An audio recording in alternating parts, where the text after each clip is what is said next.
ప్రియమైన Bible TV ప్రేక్షకులకు మన ప్రభు అయిన యేసుక్రీస్తు నామమున శుభములు. ఈరోజు మన ముందు ఒక ముఖ్యమైన అతిథి ఉన్నారు. వారెవరో కాదండి, మన బైబిల్ టీవీ యాజమానురాలైన మిస్సెస్ రాంబాయి బోడా గారు.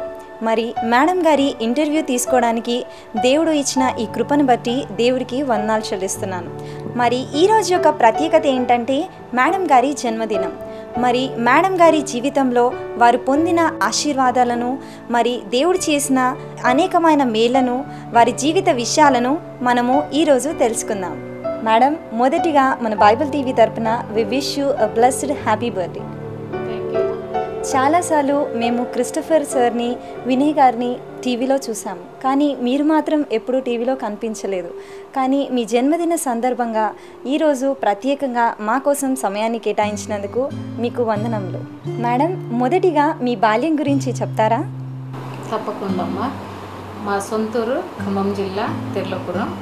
మా అమ్మగారికి మా తమ్ముడు, నేను నా చిన్నతనం నుండే మేము ఎక్కువ విగ్రహారాధన చేసేవారము. మా అమ్మగారు మరి పూజలు చేయండి, తను అసలు మాకు భోజనం కూడా పెట్టకపోయేది. అలాంటి పెంపకంలో పెరిగిన దాన్ని.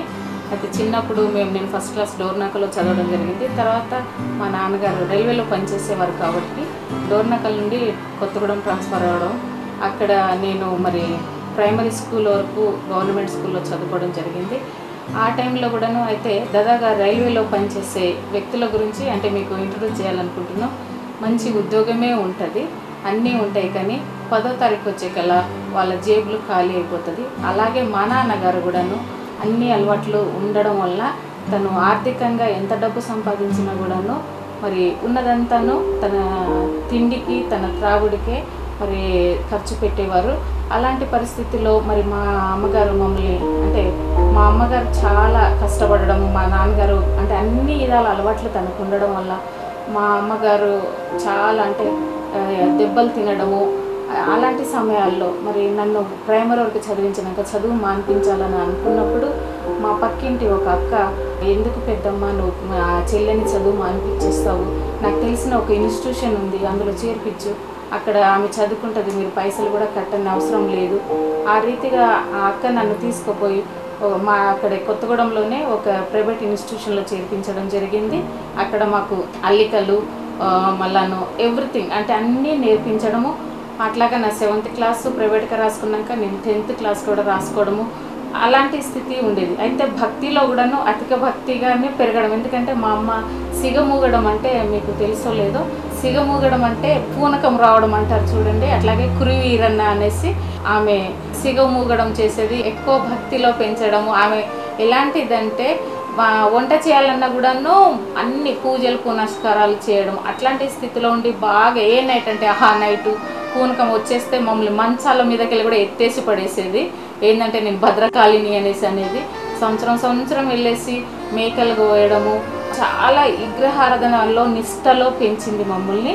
అదే సమయంలో నా 10th క్లాస్ అయిపోయింది. మేము కొత్తగూడెం నుండి రామగుండం ట్రాన్స్ఫర్ అవ్వడం జరిగింది. చిన్నప్పుడు కూడాను ఎట్లా అంటే మా నాన్నగారు అంటే మంచి ఉద్యోగస్తుడే, కానీ ఆర్థికంగా వాళ్ళకు 10వ తారీఖు వచ్చిందనుకో అప్పులు చేసే పని, అప్పులు చేయడము, తాగడము, తినడము, ఇది వాళ్ళ అంటే జీవిత విధానము. అట్లా కూడా మాకు చాలా కష్టాలు ఉండేవి. కష్టాల్లో మాకు తెలిసిన ఒక ఆంటీ వాళ్ళ ఇంటికాడ ఆమె అంటే ఆమె ఫైనాన్స్గా మా పేరెంట్స్కి హెల్ప్ చేయడం వల్ల నన్ను వాళ్ళ ఇంట్లో పెట్టి ఆమెకు హెల్ప్ఫుల్గా ఉంటే మా ఆంటీ వాళ్ళు మా అమ్మోళ్ళకు డబ్బులు ఇచ్చేవాళ్ళు అన్నట్టు. అయినా వాళ్ళకి మళ్ళీ వాళ్ళు ఎలాంటి నాకు అంటే చిన్నప్పుడు కూడా నేను కష్టపడ్డా కూడా మా అమ్మోళ్ళకి వచ్చి నేను చెప్పుకోపోయేదాన్ని. ఒక విధంగా చెప్పాలంటే ఆడపిల్లలంటే అన్నీ అణిగి మణిగి ఉండాలి అన్న రీతిలో మా అమ్మ నన్ను పెంచింది. అంటే బయట ప్రపంచం తెలియకుండా పెంచింది. ఎందుకంటే మా నాన్న భయంకరమైన టార్చర్ పెట్టేవాడు మా అమ్మని, కాబట్టి ఆ రీతిగా నాకు ఎలాంటి భర్త దొరుకుతాడో అనే భయంతో అన్నీ వచ్చి ఉండాలి అనేసి చిన్నప్పుడే అన్ని విధాలుగా నేర్పించడము, అన్ని విషయాల్లో నాకు మరి ఆమె కొట్టడం కూడా జరిగింది అనుకోండి, ఏది నేను సరిగ్గా చేయకుంటే అన్నిట్లో ఉండాలి ఆడపిల్ల అన్నట్టుగా పెంచడం జరిగింది. మా పెద్ద బావ గారు అంటే మా వారి పెద్దన్నయ్య, మా అమ్మగారు, మేమందరము కొత్తగూడెంలో దాదాపుగా కలిసి ఉండేవాళ్ళము. అయితే మాకు రిలేటివ్స్ అని నాకు తెలియదు, కానీ మా అమ్మకు వాళ్ళు దూరపు బంధువులు అవుతారని తెలుసు. అలాంటి సందర్భంలో 10th క్లాస్ ఎగ్జామ్ రాయకముందే మా నాన్నగారు వాళ్ళు రామగుండం ట్రాన్స్ఫర్ అయిపోవడము, అప్పుడు నేను అక్కడ హాస్టల్లో ఉండడం జరిగింది. ఆ హాస్టల్లో ఉన్నప్పుడు 10th క్లాస్ ఎగ్జామ్ రాసి 1984లో నేను ఎగ్జామ్ రాసేసి మార్నింగ్ ట్రైన్ కొత్తగూడెం ట్రైన్ ఎక్కేసి వస్తుంటే ఆ టైంలోనే మా బావగారు కూడాను వాళ్ళ ఊరు పుల్లూరు అనే ఊరు, ఆ పుల్లూరు ఊరిలో బ్రిడ్జి రిపేర్ అవుతుండేది అన్నట్టు. అప్పుడు ట్రైన్ చాలా స్లో అవ్వడము, అందుకే వాళ్ళు డోర్నాక్ల వరకు రాకుండా ఆ బ్రిడ్జి కాడే ఎక్కడాలు దిగడాలు జరుగుతున్నది. అయితే మేము కొత్తగూడెంలో మా బావగారు మాతో కలిసి వచ్చినట్టు నాకు తెలియదు, వాళ్ళు మాకు ఎక్కువ రిలేటివ్స్ అవుతారు అన్నట్టుగా నాకు తెలియదు. ఎందుకంటే చిన్నప్పటి నుండే మేము రిలేటివ్స్ కానీ మా అమ్మమ్మల ఊరికి కానీ ఇలాంటి వెళ్ళడం జరగలేదు.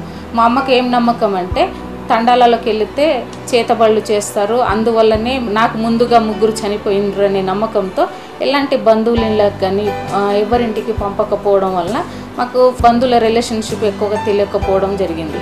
అలాంటి సమయంలోనే మరి మా బావగారు ట్రైన్లో రావడం, మా అమ్మగారితో ఏం కూపి బాగున్నావా అది ఇది అని మాట్లాడుకోవడం జరిగింది. మాట్లాడుతూ ఉంటే మరి పాపకు ఎక్కడైనా చూసారా ఏంటంటే ఏం లేదు, ఆమెకు మా అమ్మకు ఒక డ్రీమ్ ఉండేది ఏంటంటే మా నాన్నగారి టార్చర్ వల్ల నన్ను ఒక పోలీస్ ఆఫీసర్ని చేయాలనే డ్రీమ్ ఉండేది. అందుకని లేదయ్యా నేను ఇంకెక్కడన్నా చూస్తలేను అది అంటే, సరే మా తమ్ముడు ఉన్నాడు, ఆయనకి మా బావగారికి కూడా తెలియదు ఏంటంటే సార్ ఒక ఎవెంజలిస్ట్ అని, అప్పుడు ఎవెంజలిస్ట్ని పంతులు అనేవాళ్ళు అన్నట్టు విలేజెస్లలో. సో ఆయన పంతులు అంటే ఒక మా తమ్ముడు పంతులుగా పనిచేస్తుండంటే మా అమ్మగారు అనుకున్నారు స్కూల్ టీచర్గా అనుకున్నారు అన్నట్టు.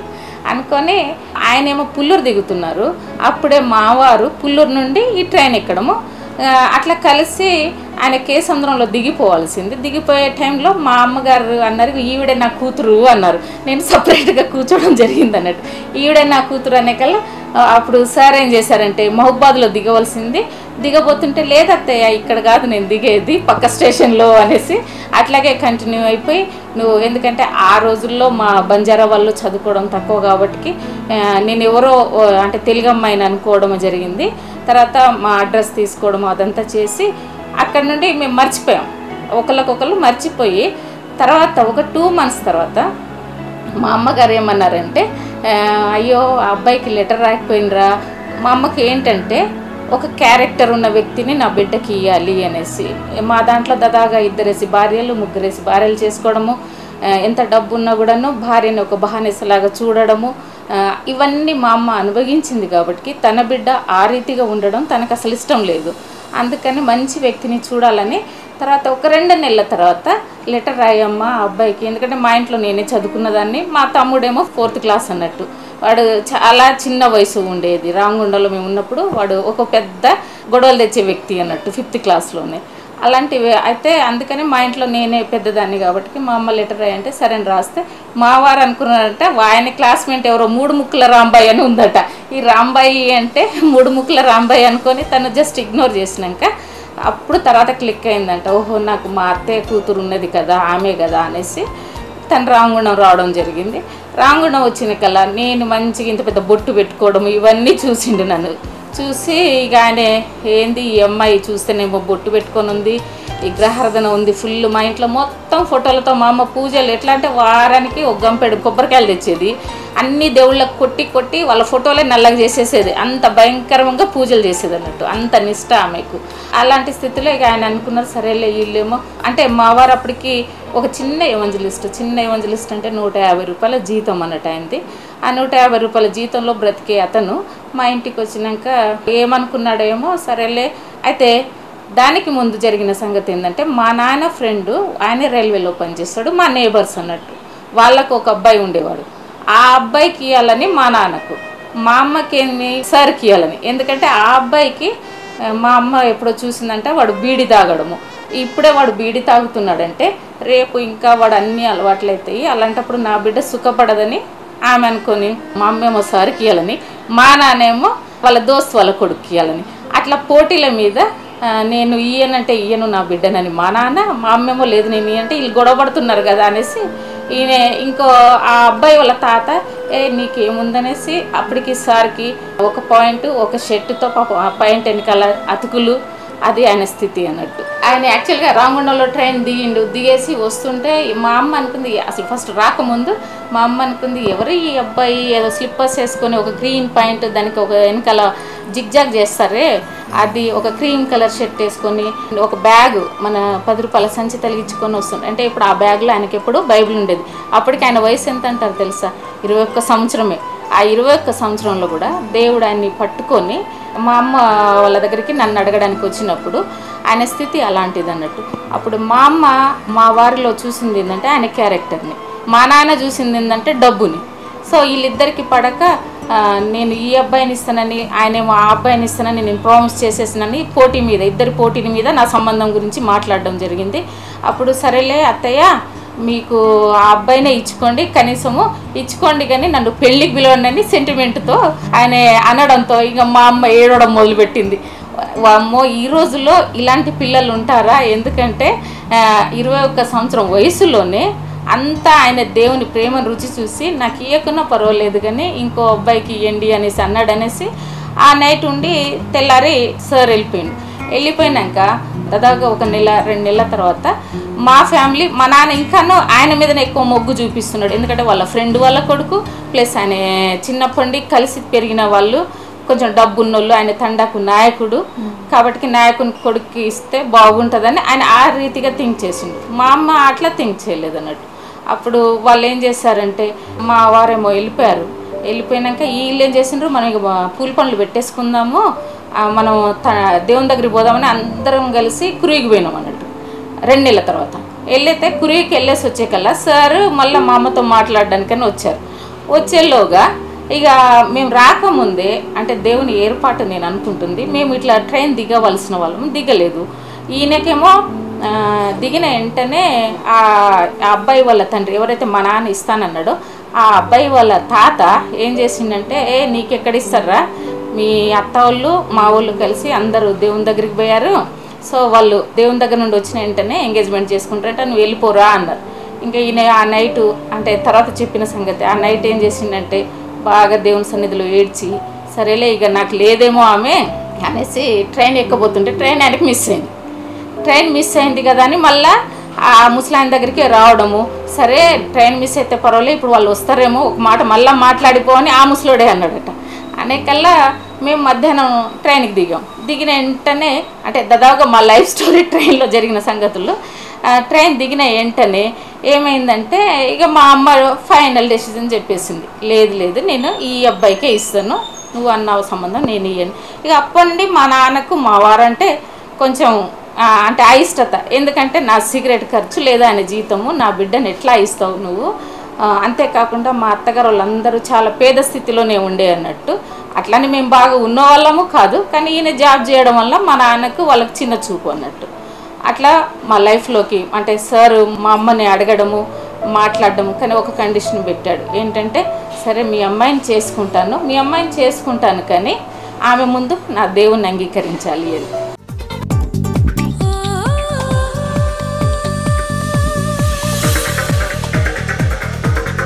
మేడం, మరి మీ నాన్నగారు వాళ్ళేమో వేరే వాళ్ళకి ఇద్దాం అనుకున్నారు, మరి మీ అమ్మగారేమో సార్కి ఇద్దాం అనుకున్నారు, మరి మీ మనసులో సార్ గారి పైన ఉన్న అభిప్రాయం ఏంటి మేడం? ఆ రోజులు అంటే అప్పటికి నేను తల్లిచాటు బిడ్డనే కాబట్టి మాకు చాయిస్ అన్నది ఏమి ఎక్కువగా ఉండదు. ఎందుకంటే పేరెంట్స్ ఏదైతే డెసిజన్ తీసుకుంటారో అదే మేము అంటే ఒబే అవ్వాలి. ఈవెన్ ఇప్పటికి కూడాను మన దేశంలో సాంప్రదాయం అది. కానీ ఎక్కువ మా క్యాస్ట్లో వచ్చేసరికల్లా 50-50 ఏంటంటే సార్ అంటే ఇష్టమే, కానీ మా అమ్మ వాళ్ళది ఏ స్టెప్ వేస్తే అదే నేను ఫాలో అవ్వాలన్నట్టు. మళ్ళీ వాళ్ళని కాదనేసి నేను పెళ్లి చేసుకోవడం అన్నది జరగదు కాబట్టి అందుకని నేను ఏమీ మాట్లాడలేక మా అమ్మ మీదనే డిపెండ్ అవ్వడం, ఎందుకంటే మా ఇంట్లో ఫైనల్ డెసిజన్ మా అమ్మదే కాబట్టి. మేడం, మరి సార్ మీకు అప్పటి నుంచే కండిషన్స్ పెట్టారనమాట, అయితే ఆ కండిషన్ ఏంటి మేడం?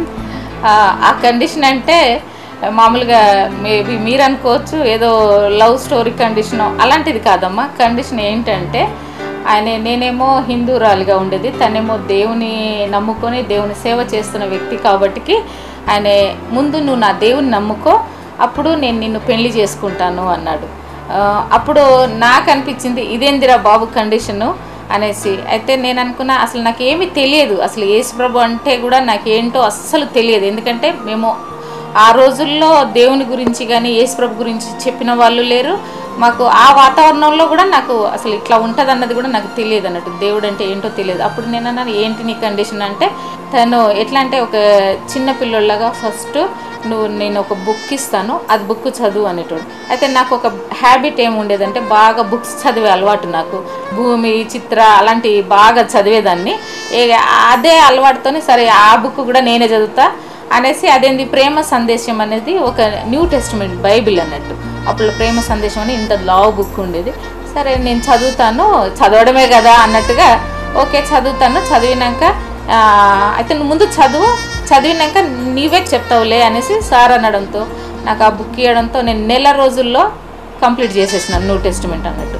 మొత్తం కంప్లీట్ చేస్తే అప్పుడు నాలో అంటే ఒకలాంటి అలజడి, ఏంటి ఒక ప్రత్యేకత. అన్ని బుక్స్ లాగా ఒకసారి చదివితే మనకు అన్ని మెమరీ ఉంటాయి, కానీ బైబిల్ చదివిందే మళ్ళా కొత్తదనమే కనబడుతుంది, కానీ అందులో పాతదనం అంటే ఇది చదివేశాను కదా అన్నట్టుగా నాకేమీ అనిపించలేదు. అప్పుడు నేను వెంటనే మా వారికి లెటర్ రాసి నాకు మొత్తం కంప్లీట్ హోల్ బైబిల్ కావాలి, ఎందుకంటే నేను ఇంకా తెలుసుకోవాలి అనేసి అన్నప్పుడు ఇక ఆయనకి ఎంతో సంతోషం వేసి నెక్స్ట్ టైం వచ్చినప్పుడు తను ఆ బైబిల్ తీసుకొని రావడం జరిగింది. అప్పుడు నేను అసలు ప్రేయర్ అంటే అప్పుడు నాలో కొంచెం నమ్మకం అన్నది, దేవుని మీద నమ్మకం. ఎందుకంటే నేను భక్తిలో ఇటు హిందురాలుగా ఉన్నప్పుడు కూడా అధిక భక్తి ఉండేదాన్ని నాకు. సో అదే భక్తిలాగా నేను ఇటు దేవునిలో ఉన్నప్పుడు కూడాను నేను ఒక చిన్న ఇన్సిడెంట్ చెప్పాలనుకుంటున్నాను. ఏంటంటే నాకు వచ్చి రాని ప్రార్థన, ఆ టైంలో మా తమ్ముడు 5th క్లాస్ చదువుతుండేవాడు. వాడికి సడన్గా చాలా కడుపుల నొప్పి వచ్చింది. కడుపుల నొప్పి వచ్చినాక వాడు ఏం చేయాలో అర్థం కాక, మా అమ్మగారికి హిందూ దేవుళ్ళ మీద భక్తి, కానీ ఆమెకి ఎక్కడో చిన్న ఆశ ఏంటంటే మా వారు అప్పుడప్పుడు వచ్చి చెప్తున్నారు కదా, చెప్తుంటే ఓహో దేవుని గురించనే అమ్మ ఒకసారి నువ్వు ప్రార్థన చెయ్యి, నీ ప్రార్థన వింటాడేమో దేవుడు అన్నాడు. సరే నాకు తెలియకుండానే నేను మా తమ్ముని ఇట్లా పట్టుకొని ప్రార్థన చేయడం వల్ల వాడు కొంచెం సేపటికి అక్క నేను బాగైపోయినా అనడం. సో అట్లా అంటే హీలింగ్ అని కాదు, కానీ దేవుడు నా ప్రార్థన ఆలకించాడే అన్న నమ్మకంతో దేవునిలో నేను ఎదగడానికి అదొక ఫస్ట్ మెట్ అయింది అన్నట్టు. దాని తర్వాత నేను ఇట్లా హోల్ బైబిల్ చదివినాక మా వారు లెటర్స్ రాసేవారు, నువ్వు బొట్టు పెట్టుకోకూడదు, కాటికలు పెట్టుకోకూడదు, దేవుణ్ణి ప్రార్థన చేయాలి, తినేటప్పుడు ప్రార్థన చేయాలి అని. ఒక చిన్న పిల్లోని తల్లి పిల్లోనికి ఏ రీతిగా అయితే అక్షరాభ్యాసం చేయిస్తుందో ఆ రీతిగా నేనే ఫస్ట్ ఫ్రూట్ని కాబట్టి ఆయన సేవ అంతటిలో నన్ను మరి ఆ రీతిగా తీర్చిదిద్దడం జరిగింది అన్నట్టు. ఓకే మేడం, మరి ఇంతవరకు మీరు చెప్పిన విషయాలన్నీ విన్న తర్వాత ఇప్పుడు మీరు మీ పెళ్లి దగ్గరకు వచ్చారని మాకు అర్థమైంది. అసలు మీ పెళ్లి ఎలా జరిగింది మేడం? మా పెళ్లి సంగతి కంటే మా ఇంట్లోనేమో నేనే పెద్ద అమ్మాయిని. అదే టైంలో మా నాన్నగారు ఏంటంటే చాలా గ్రాండ్గా చేయాలి అందుకని ఆయనకు ఒక భయం ఉండేది. ఎందుకంటే అప్పటికి నా వయసు 17 years. రైల్వేలో అకార్డింగ్ టు రైల్వే కానీ చర్చి కానీ 18 years కంప్లీట్ అవ్వాలి. అప్పుడు మా నాన్నగారు తను పెళ్లి PF గురించి ఒక సర్టిఫికేట్ తీసుకొచ్చేసి 18 years అని కంప్లీట్ చేస్తే డోర్నాకల్ CSI చర్చిలో మా పెళ్లి జరగడానికి ఏర్పాటు చేసుకున్నారు. కానీ సైతానుడు చూడు ఎట్లా శోధిస్తాడంటే, తీరా నా పెళ్ళి ఇంకా వారం ఉందనగానే మా నాన్నమ్మ అంటే మా నాన్నగారి అమ్మ సొంత అమ్మ మా తాతగారు కూడా రైల్వేలో పనిచేసేవారు అన్నట్టు. వాళ్ళు బెల్లంపల్లిలో ఉండేవారు. అప్పుడు మా నాన్నమ్మ చనిపోవడం జరిగింది. ఆల్మోస్ట్ పెళ్ళి రెడీ అయిపోయింది. అంటే శనివారం నా పెళ్ళి, సోమవారం ఆమె చనిపోవడం జరిగింది. అంటే జస్ట్ 5 days గ్యాపు. ఇప్పుడు మా నాన్నగారు పెళ్ళి ఆపలేరు. ఇటు మా వారు కూడా అన్నారు నాకు ఆ పట్టింపులు ఏమీ లేవు, ఎందుకంటే నేను క్రైస్తవ మ్యారేజ్ చేసుకుంటున్నాను, మీకు ఉండొచ్చు కానీ నాకేమీ లేదు, మీరు చేయండి అంటే మా నాన్నగారు సరే అదే దుఃఖంలో నా పెళ్లి చేయడానికి రెడీ అయ్యారు. కానీ మేము అనుకున్నంత, ఎందుకంటే మా నాన్న చాలా మంచిగా చేయాలి నా బిడ్డకు అనుకున్నారు, కానీ మేము అనుకున్నంత వాళ్ళు బంధువులు రాలేదు. మా చర్చిలో అయింది. కానీ మీరు నమ్ముతారో లేదో పాపం సార్ పరిస్థితి ఎట్లా అంటే, మార్నింగ్ మా పెళ్ళి అయింది. ఫస్ట్ మా డోర్నాకల్ పెళ్లి కోసం మేము రాంగండ నుండి డోర్నాకల్ ట్రాన్స్ఫర్ అవ్వడం జరిగింది అన్నట్టు. తర్వాత ఆ డోర్నాకల్లో ఒక కారు ఉండకపోయేది, ఏం లేదు, ఒకటే ఒక రిక్షా, తర్వాత ఎడ్ల బండ్లే ఉండేటి అన్నట్టు. అయితే మా పెళ్ళి మేము చర్చికి వెళ్ళడానికి ఒక ఆటో రిక్షా కూడా కాదు, రిక్షాలో తీసుకుపోవడం జరిగింది. ఫస్ట్ కలర్ ఫొటోస్ అన్నట్టు మా పెళ్ళి నేనేమో దానికి ముందుగా 84లోనే నేను కేసంద్రం దగ్గర బీడీటీ తరఫున బాప్టిజం తీసుకోవడం జరిగింది. దాని తర్వాత 85లో మా మ్యారేజ్ అయింది. అంటే ఆల్మోస్ట్ మాకు 1 ఇయర్ టైం ఇచ్చిండు సార్ నేను దేవుళ్ళు ఎదగడానికి. దేవుళ్ళు ఎంతగా ఎదుగుతాయి, ఎందుకంటే జస్ట్ ఏదో కొందరు పెళ్లి కోసము బాప్తిసం తీసుకుంటారు, పెళ్లి కోసము అది చేస్తారు ఇది చేస్తారు, తర్వాత వాళ్ళ జీవితం పాత జీవితం అయిపోతుందని. అట్లా కాకూడదనేసి నాకు 1 ఇయర్ టైం ఇచ్చినాకనే మా పెళ్లి జరగడం అయింది. ఆ పెళ్ళి అయిన ఆ నైట్ మా అత్తగారు ఊరికి వెళ్ళాము. మా అత్తగారు ఊరు మా డోర్నకల్ నుండి దాదాపు 4-5 కిలోమీటర్స్ ఉంటుంది. కానీ ఆ టైంలో తండాలలో కరెంట్ అనేది ఉండకపోయేది, అన్నీ గడ్డిండ్లే అన్నట్టు. అసలు ఎంత భయంకరమైన చీకటి. మేమైనా మామూలుగా కరెంట్ ఉండే ఇంట్లో ఉండేవాళ్ళము. వాళ్ళ ఊరు వెళ్ళాక అదేమీ లేదు. మా అత్తగారు మా పెండ్లికి మా వారికి ఇచ్చింది కట్నం ఏంటంటే, దానికి ముందు నేను ఇంకా అసలు చెప్పాల్సింది, మా పెండ్లి ఎట్లా అయిందంటే, మా వారేమో పెళ్లి ఖర్చు పెట్టుకునే కెపాసిటీ లేదు, మా అమ్మోళ్ళు కూడా ఏమీ అంత ఇచ్చుకునే స్థితిలో లేరు వాళ్ళు. అయితే ఒక 5,000 ఇచ్చారు. ఆ 5,000లో నాకు పుస్తే పట్టీలు తేవడము, మళ్ళీ వాళ్ళ అక్కలకు వాళ్ళ బావలకు అందరికీ సారు బట్టలు తీయడము, అందులోనే ఆ 5,000లోనే సారు పెళ్లి చేసుకోవడం జరిగింది. వాళ్ళ అమ్మగారు ఇచ్చిన ఒక కుండెడు వడ్లు, అది తను వంకాయల కూరతో డిన్నరు, అదే అన్నట్టు తన జీవితంలో వారి అమ్మగారి దగ్గర నుండి పొందిన ఆస్తి. ఆ తర్వాత మేము పెళ్ళి అయినాక ఇక 3వ రోజు మేము సేవకి వెళ్ళిపోవాలి. సేవకి వెళ్ళాలంటే డబ్బు లేదు. అప్పుడు మా అమ్మగారు వాళ్ళు పెట్టిన ఉంగరము తను అమ్మేసి అట్లా మేము ప్రారంభమైంది మా సేవ. మేము డోర్నకల్ నుండి బేరవాడ వెళ్ళాలన్నట్టు. అక్కడ కూడా ట్విస్టే ఏంటి, ట్రైన్ అన్నట్టు. మా లైఫ్ అంతాను దాదాపుగా ట్రైన్ ఉరుకుడు పరుగుడే. మేము డోర్నకల్ నుండి నన్ను ట్రైన్ ఎక్కిచ్చాడు. సార్ ఎక్కేలో ఒక ట్రైన్ మూవ్ అయిపోయింది. ట్రైన్ మూవ్ అయ్యేకల్లా ఎక్కడ అని చూస్తే సెకండ్ స్టేషన్లో వచ్చేసి నేను ఇక్కడ ఉన్నా అంటాడు అన్నట్టు. అక్కడికి వచ్చినాక మేము కేసంద్రంలో దిగి బేరవాడకి వెళ్ళి, అక్కడ నా పెళ్లి కాకముందే ఆయన బేరవాడలో ఒక నైట్ స్కూల్ టీచర్గా అదే పంతులుగా చేసేవాడు. అక్కడ సామాన్ తీసుకొని మేము నెల్లికూతురు అనే ఊరు వెళ్ళాలి, ఎందుకంటే బీడీటీ తరపున సార్ పనిచేసేవారు. అప్పుడు ఏమయ్యేదంటే 3 నెలలకు వాళ్ళు బీడీటీ వాళ్ళు ట్రాన్స్ఫర్ చేసేవాళ్ళు, ఒక్క చోట ఉండనీయకపోయేటోళ్ళు ఎవెంజలిస్ట్గా పనిచేసినప్పుడు. ఆ సామాన్ అంతా తీసుకొని మేము కేసంద్రం వచ్చి నెల్లికూతురు వెళ్ళలోగా కేసంద్రంలో అప్పటికి మా పెళ్ళి 3వ రోజే కేసంద్రంలో మాకు బస్సు లేదు. ఆ నైట్ అంటే పొద్దున్న వస్తే మళ్ళా నెక్స్ట్ డే పొద్దున్నే వస్తుంది, అది అట్లా ఉండేది 27 ఏళ్ల క్రితము.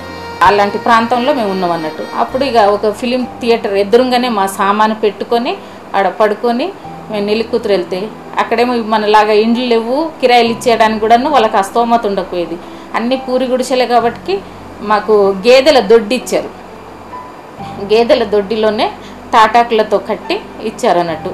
ఇంకో దానికి డోర్ అన్నది ఉండకపోయేది, ఏమి ఉండకపోయేది. అయితే మీరు ఇక్కడ గమనించవలసింది ఏంటంటే, ఈ దీనస్థితిలో కూడాను నేను నా భర్తతో ఎందుకు అంతగా ప్రేమగా ఉన్నానంటే, నన్ను అంతగా ప్రేమించేవాడు అన్నట్టు.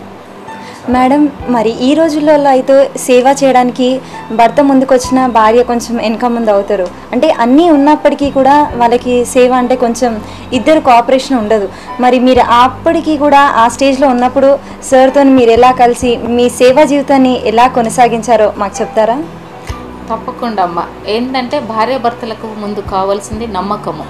మరి నేను అంటే నా చిన్ననాటి నుండి మా నాన్న మా అమ్మ జీవితాన్ని చాలా నేను చూసుడే కాదు, అది అనుభవించాను. ఎందుకంటే మా నాన్నగారు మా అమ్మగారు కొట్లాడుకొని మిడ్నైట్ మమ్మల్ని, మా అమ్మగారు వాళ్ళు అలిగి వెళ్ళిపోవడాలు, స్టేషన్లో పండుకోవడాలు ఇలాంటివి జరిగినప్పుడు లైఫ్ అంటే ఇంత భయంకరమా అనుకునేదాన్ని.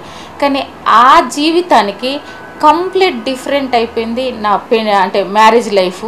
ఎందుకంటే డబ్బు లేకున్నా నేను మరి నా భర్త దగ్గర నుండి ఎంతో ప్రేమ పొందాను. ఉదాహరణకు ఒకటి చెప్తాను, చాలా ఉన్నాయి. కానీ మేము నెల్లికూతురు తండాకి వెళ్ళినప్పుడు మా వారు ఏంటంటే స్త్రీ అంటే ఈక్వల్గా ఉండాలని ఆ రోజుల్లో కూడా తను నమ్మేవారు.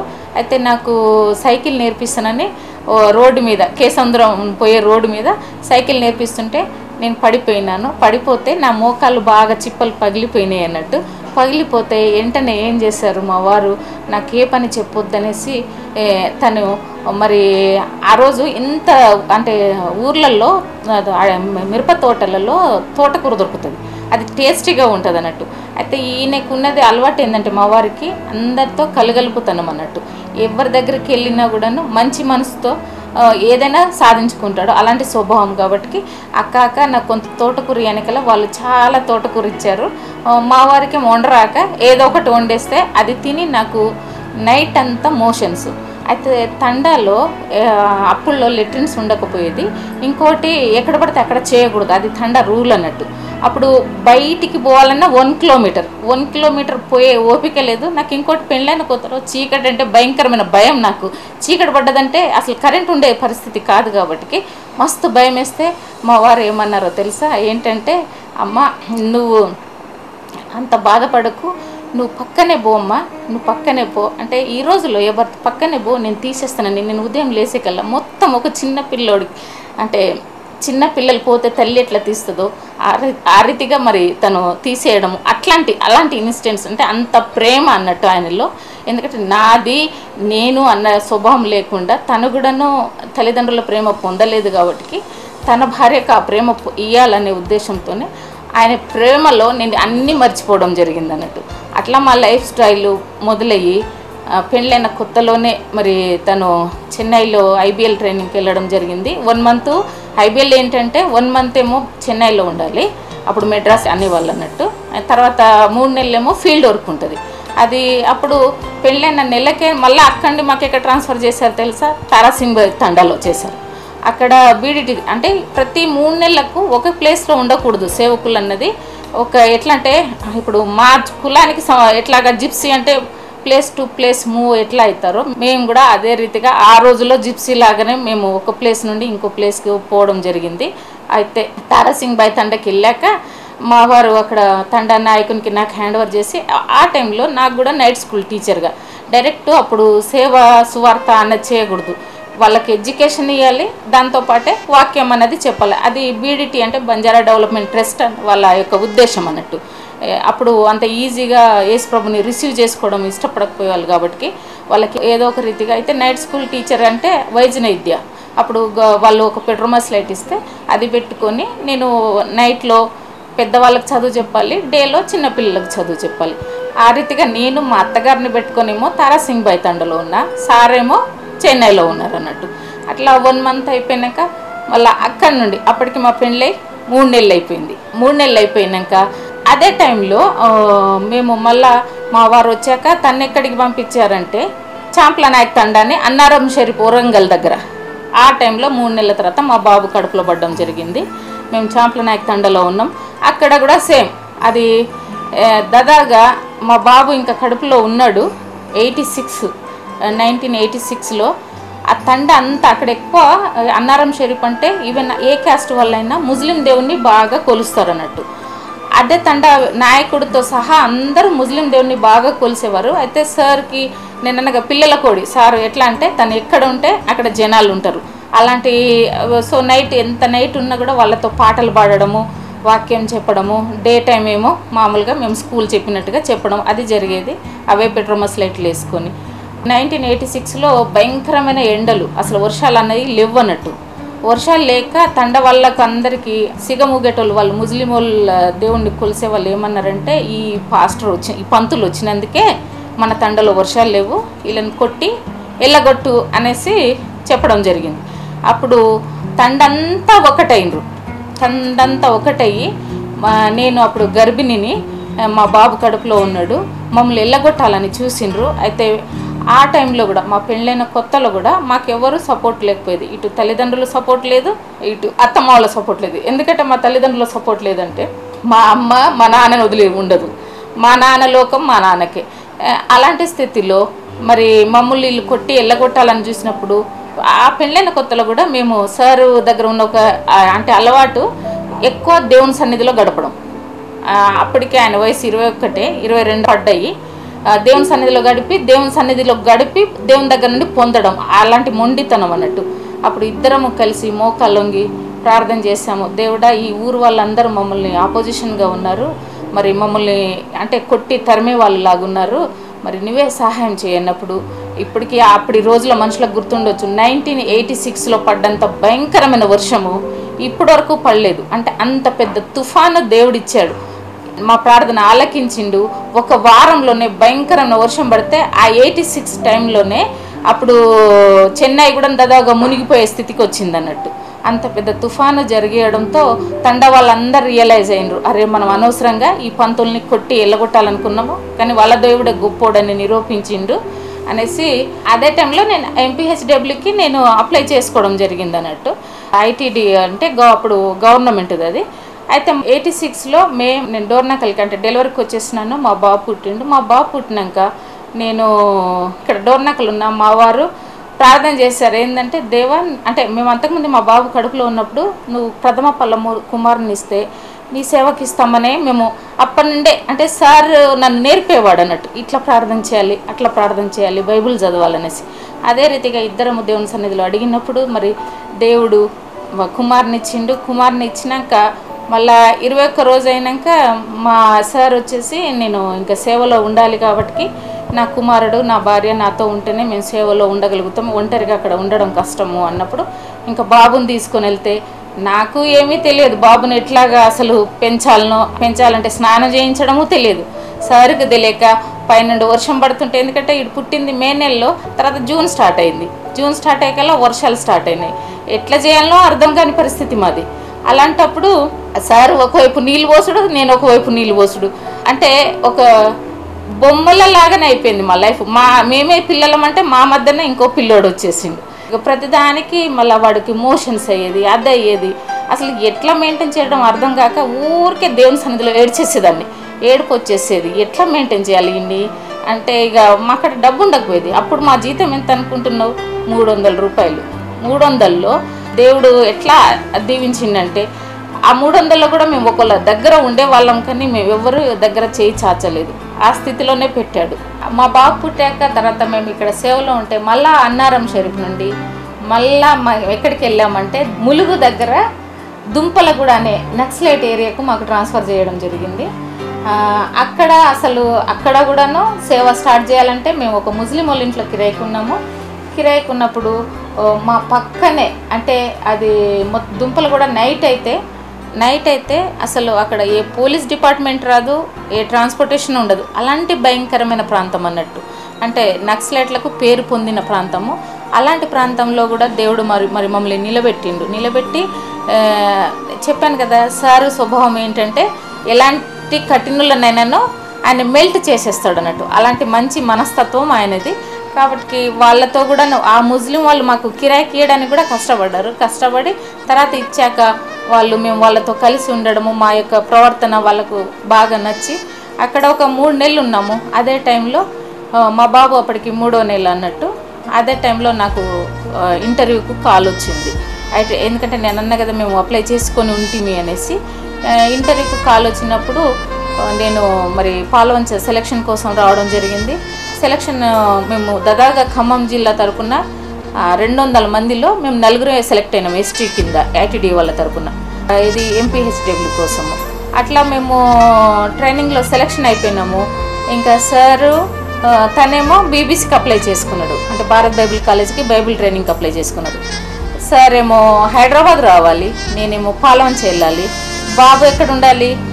అప్పటికి మా బాబుకు 6 months, అంటే పేరెంట్స్ని గుర్తుపడతాడు అన్నట్టు. అప్పుడు నా పాలే తాగేవాడు. గుర్తుపట్టడం వల్ల వాడికి 6 monthsకి మా అమ్మగారు వాళ్ళ ఇంటికాడ వదిలిపెట్టడం జరిగింది. అయితే వాడు పేరెంట్స్ని గుర్తుపట్టడం వల్ల వాడు పూత పాలు, అంటే డబ్బా పాలు తాగడానికి ఇష్టపడలేదు. మరి నేనేమో పాల్వంచలో ఉన్నా, మా వారు హైదరాబాద్లో ఉన్నారు. బాబేమో మా అమ్మగారి కాడ ఉండి వాడికి ఫుల్ చికెన్ పాక్స్ వచ్చేసినాయి మొత్తము. అంటే ఫస్ట్ స్టేజ్ వచ్చింది. ఫస్ట్ మళ్ళీ ఒక 10-15 days తర్వాత సెకండ్ టైం కూడా రావడం జరిగింది.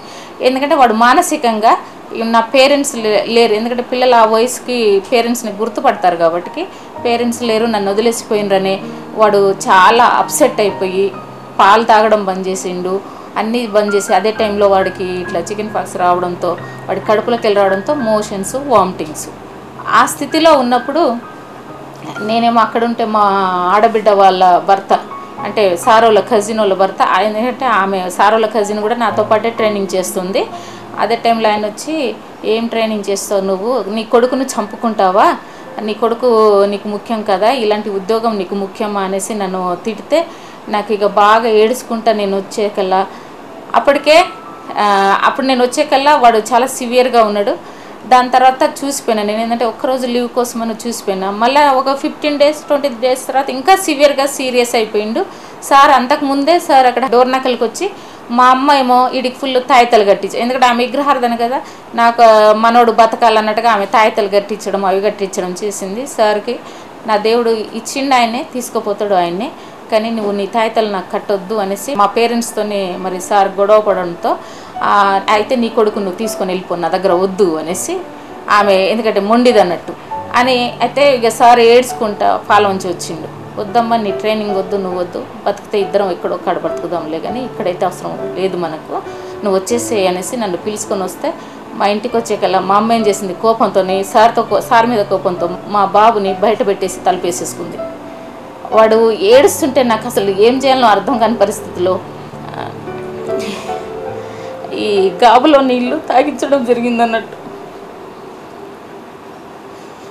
తర్వాత నెక్స్ట్ డే పక్కోళ్ళు వచ్చేసి నువ్వు నీ కూతురు మీద వాళ్ళ మీద కోపం ఉంటుంది, నీ మనోని మీద ఉండకూడదు కదా అనేసి వాళ్ళు సంజాయించేసి ఇక మళ్ళాను, అమ్మ నీ బిడ్డ జీవితము ఆమె ఉద్యోగం చేస్తే నీకే మంచిది కదా, వాళ్ళ భవిష్యత్తు బాగుంటుందని అనేకల్లా నా కోసం, అంటే ఆమె ఒకలాంటి ఎట్లా అంటే భారం అంతా మా మీద పెట్టేసి వెళ్ళిపోయినరు, భార్య భర్తలు ఏమో మంచిగా బయట తిరుగుతున్నారు అన్న మెంటాలిటీ అన్నట్టు ఆమె.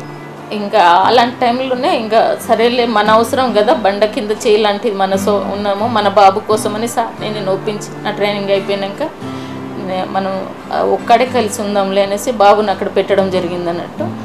అట్లాగా నా ట్రైనింగ్ పూర్తి అయిపోయాక మరి సార్ ఏమో అప్పటికి ఫస్ట్ ఇయర్ అయితే ట్రైనింగ్లో మాకు గవర్నమెంట్ వాళ్ళు స్టైపెండ్ ఇచ్చేవాళ్ళు 500.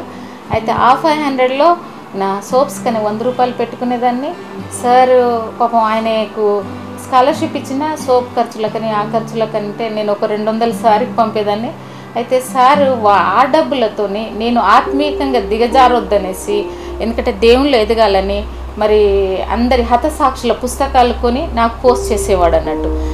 ఎందుకంటే నేను దూరం ఉన్నాను కదా, యవ్వనస్తురాలు కూడా ఎక్కడ పాడైపోతానో, మళ్ళీ తన ఫ్రూట్ని నేను దేవుళ్ళు పెంచిన వ్యక్తిని ఎక్కడ దిగజారిపోతాను అనేసి నేను పంపే నా స్టైపెండ్ డబ్బులతో నాకు రిటర్న్లో బుక్స్ పంపేవాడు అన్నట్టు.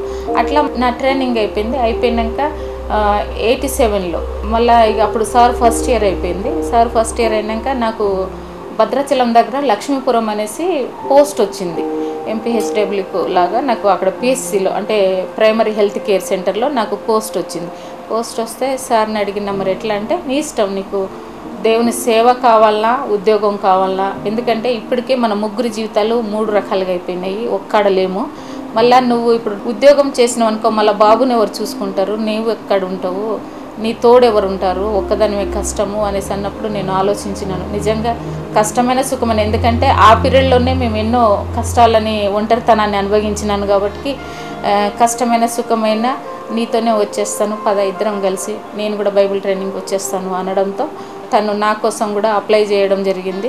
సెకండ్ ఇయర్లో జూన్లో క్లాసెస్ స్టార్ట్ అయితే మేము మే నెలలోనే వెళ్ళిపోయినాము. ఎందుకంటే ఇక్కడ మా పేరెంట్స్ కూడా వాళ్ళకి ఏంటంటే మేమేదో భారంగా ఉన్నాము ఇప్పటికే, అంటే సార్ కూడా హాలిడేస్లో వచ్చినందుకు భారంగా ఉన్నాము, బాబు భారంగా ఉన్నారనే ఫీలింగ్ వాళ్ళకు.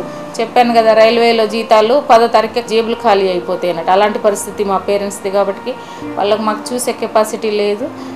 ఇద్దరం కలిసి వెళ్ళిపోవడం జరిగింది. సార్ని రిక్వెస్ట్ చేసుకుంటే అప్పుడు మాకు రిజిస్టర్ సారు కర్ర దేవదానం గారు ఉండేవారు. ఆయన అన్నారు, మీ ట్రైబ్లో దేవుని నమ్ముకోవడమే గొప్ప, అంటే ఫస్ట్ కప్పులు బైబిల్ కాలేజీకి రావడము ఇది ఒక మంచి అవకాశం అని, మీకు తప్పకుండా స్కాలర్షిప్ ఇస్తానమ్మా, మీరు చదువుకోండి అంటే. మేము చదువుకోవాలి అంటే తెలుగు మీడియం, నాకు బాబు ప్లస్ నా చదువు నాకు అంతంత మాత్రము ఎంత కష్టమైపోయేదనేసి నేను అనుకున్నప్పుడు, ఇక్కడ ఇదేమో విలేజ్లో అక్కడ నుండి అక్కడ మూవ్ అయ్యే పరిస్థితి మాది. ఇప్పుడు అక్కడ ఎట్లా అంటే చదువుతో పాటు మా బాబుని హ్యాండిల్ చేసుకోవాలి, ప్లస్ అన్నోన్ లాంగ్వేజ్, ఎందుకంటే ఇంగ్లీష్ మీడియం, అక్కడ మొత్తం ఇంగ్లీష్ మీడియము, ఇంగ్లీష్లో మాట్లాడాలి, ఇది మా రూల్స్ అన్నట్టు అక్కడ. అప్పుడు మా బాబు కోసం మా డైరెక్టర్ అన్నది, సరే స్కాలర్షిప్ ఇస్తాము కానీ బాబుకు ఫుడ్, అప్పటికి మా బాబు 3 years బాబు, ఫుడ్ అంటే ఎలాగా మాకు సరే అనేసి సార్ అన్నాడు, మాకు క్లినిక్ ఉండేది బీబీసీలో ఒక క్లినిక్ ఉంటే డాక్టర్ బయట నుండి వచ్చేవాడు, సో నువ్వు 1 hour అక్కడ క్లినిక్లో పనిచేయి, నీ బాబుకు 75 rupees మంత్లీ మెస్ ఫీజు, ఆ 75 rupees కట్ అయిపోతుంది అంటే. సరే సార్ దానికి నేను ఒప్పుకొని ఎవ్రీ 1 hour అక్కడ నేను క్లినికల్కి వెళ్ళేదాన్ని మా బాబు కోసం అన్నట్టు. స్కాలర్షిప్కి అయితే సీట్ వచ్చింది. మా కొంత సహాయంతో మేము కాలేజీలో చేరగలిగినాం. కానీ మాకు చిన్న చిన్న ఖర్చులకు, చిన్న చిన్న అవసరతలు, అసలు మా ఉద్దేశం ఉంటే మా పేరెంట్స్ అయినా కొంత మాకు సపోర్ట్ చేస్తారేమో అని ఇద్దరం కలిసి వెళ్తే మా నాన్నగారు అదే టైంలో సస్పెండ్ చేసేసారు. సస్పెండ్ చేయడంతో వాళ్ళ దగ్గర నుండి కూడా మాకు ఎలాంటి సపోర్ట్ లేదు.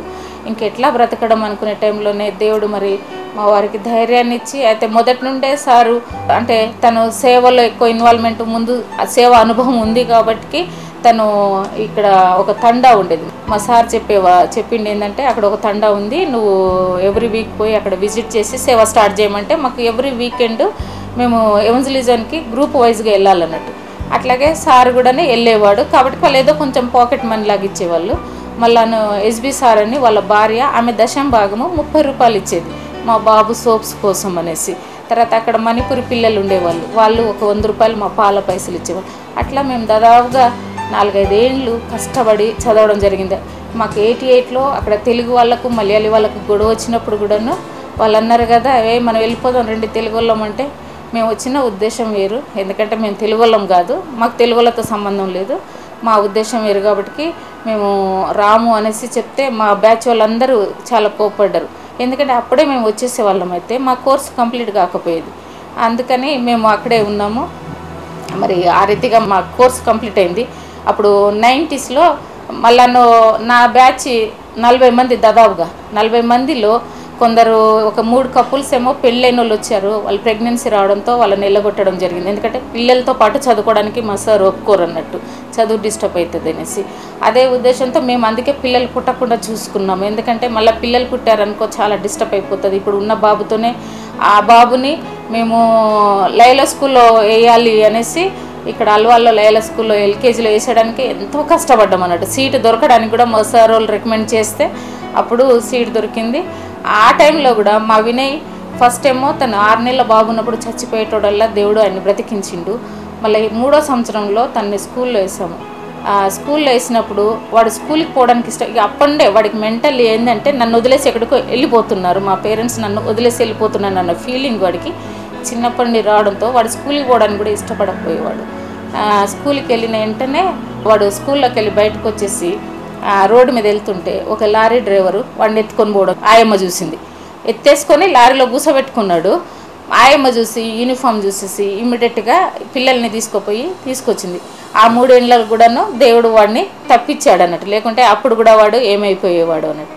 అట్లా అంటే దేవుడు వాడిపై ఒక ప్రత్యేక ప్రణాళిక ఉండడం వలన మరి నా బిడ్డని దేవుడు కాపాడిండు.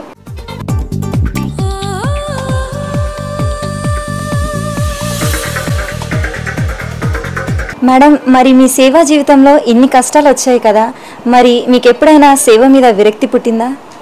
అలాంటిది ఏమీ జరగలేదు. ఎందుకంటే కష్టాలు వచ్చిన వెంటనే మేము ఎప్పుడైతే దేవుని సన్నిధిలో అడగడంతో దానికి వెంటనే మాకు ఒక రిప్లై లాంటిది. ఎందుకంటే ఉదాహరణకు ఉంది చూడమ్మా, బంగారాన్ని ఎంత సానబడితే అంత మంచిగా అవుతున్నట్టు మేము కష్టాల గుండా పోతున్నప్పుడు దేవుని అద్భుతాలు కూడా చూడడం జరిగింది. ఎట్లా అంటే చిన్న చిన్న వాటికి, ఫర్ ఎగ్జాంపుల్ మాకు ఈరోజు మా బాబుకు పాలు లేవు దేవా అని దేవుని సన్నిధిలో అడిగేదాన్ని. అడిగినప్పుడు నెక్స్ట్ డేనే ఎవరో ఒకళ్ళు వచ్చి పాల కోసం డబ్బులు ఇచ్చేవారు. అలాంటి చిన్న చిన్న ఇన్సిడెంట్స్ మా జీవితంలో ప్రతిరోజు జరగడం వల్ల మాకు అదొక నమ్మకం ఏర్పడిపోయింది. ఏంటంటే కష్టాలు వచ్చినా దాని వెంటనే దేవుడు మాకు సహాయం చేయడానికి మాకు అండగా ఉన్నాడనే ఉద్దేశంతో మేము ఇంకా దేవునిలో ఎదగడం, బలపరచబడ్డామే కానీ మాకు ఎప్పుడూనూ దేవుని సేవ అంటే ఇట్లా ఉంటుందా అన్న విరక్తి అన్నది మాకు రాలేదు. ఎందుకంటే ఆ కాసేపే మేము బాధపడ్డాము, దాని తర్వాత ప్రతిఫలాన్ని కూడా మేము అనుభవించాము. కాబట్టి భారత్ బైబిల్ కాలేజీలో నేను 3rd year, sir 4th year చదువుతున్నప్పుడే మరి మా డైరెక్టర్ వాళ్ళు మాకు స్కాలర్షిప్ ఇవ్వడం వలన సార్ యాక్టివిటీస్ని చూసేసి తను సేవ చేయగలడు, నలుగురిలో కలిసి అందరినీ గేదర్ చేయగలడనే నమ్మకం మా డైరెక్టర్ సార్కి ఏర్పడడంతో మేడ్చల్లో ఒక చర్చి ఉండేది బీబీసీ తరపున.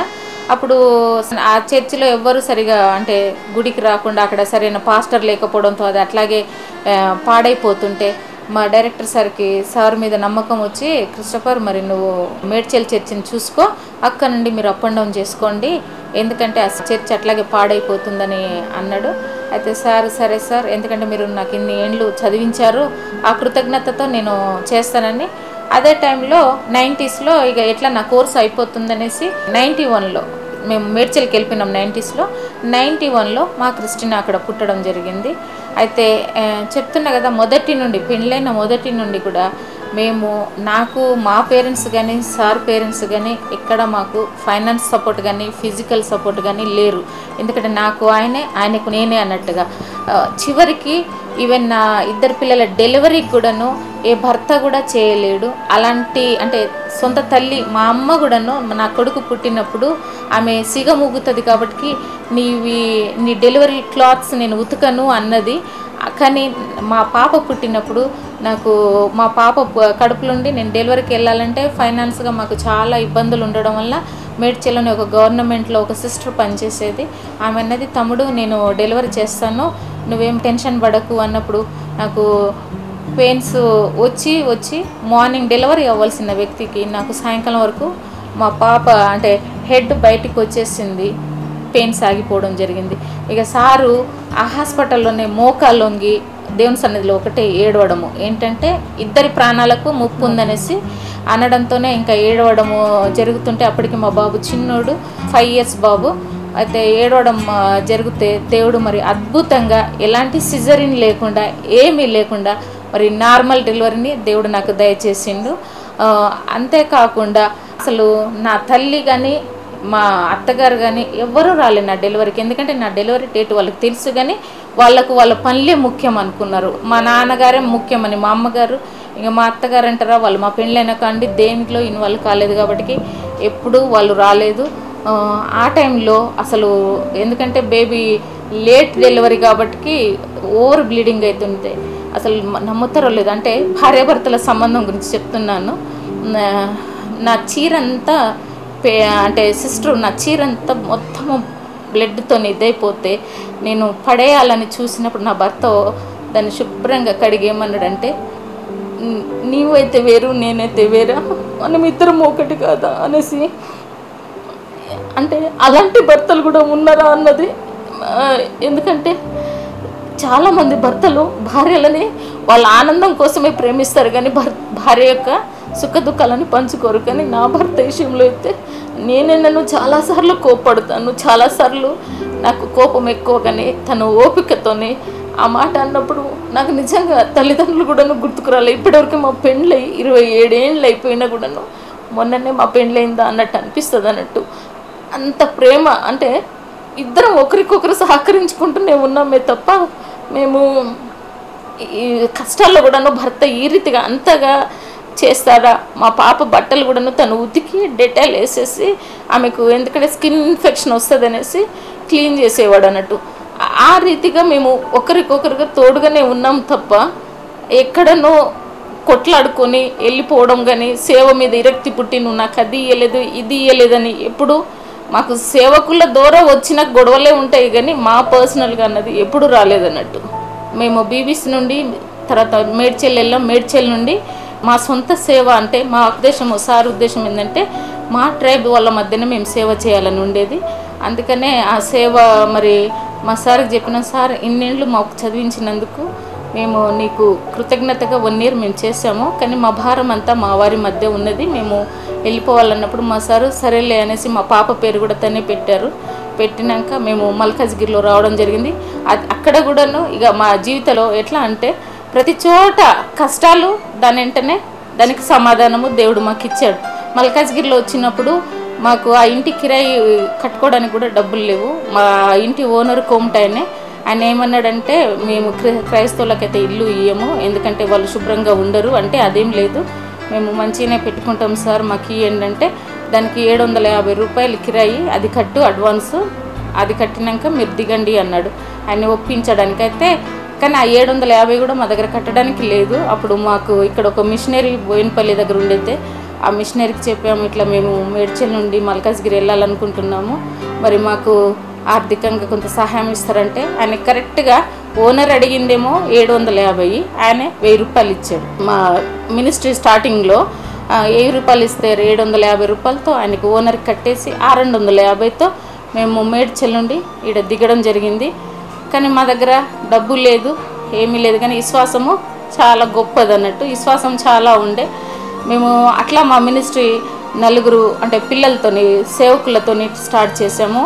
ఆ సేవలోనే మరి నేనే వంటదాన్ని, నేనే అన్ని పిల్లల సహాయం తీసుకొని ఇచ్చేయడం జరిగింది. మీన్ వాళ్ళు మా 3వ పాప కూడా పుట్టింది. ఆ టైంలో సారు చెప్పాను కదా, ఆయన స్త్రీలు ఈక్వల్గా ఉండాలని, చదువు ఎందుకు ఆపుకుంటావు అనేసి నాకు కరెస్పాండెంట్గా డిగ్రీ కూడా రాయించింది. మా 3వ పాప పుట్టినప్పుడు నాకు BA చేయించిండు. అంటే అన్నిట్లో ఉండాలని నన్ను అంటే ఈ స్థితిలో నేను ఇప్పుడు ఉన్నానంటే అసలు ఇప్పుడు నేను ఇట్లా మాట్లాడగలుగుతున్నాను, నలుగురు ఈ స్కూల్ కానీ ఇవన్నీ హ్యాండిల్ చేసుకుంటున్నానంటే కేవలం ఈ క్రెడిట్ అంతా మరి నా భర్తకే పోతుంది. ఎందుకంటే ఆయన సహకారం ఆయన లేనిదే అసలు నేను ఒక స్టెప్ కూడా వేయలేను అన్నట్టు. అలాంటి స్థితి నుండి నన్ను ఈ స్థితికి మరి దేవుడు ఆయన పక్షాన ఉండి ఆయన ప్రతి విషయంలో మరి సేవ మేము 1991లో స్టార్ట్ చేసాం BTM అనే సంస్థ. మరి దాని తర్వాత కూడాను మాకు ఎన్నో కష్టాలు వచ్చినాయి, ఎన్నో ఇబ్బందులు వచ్చినాయి.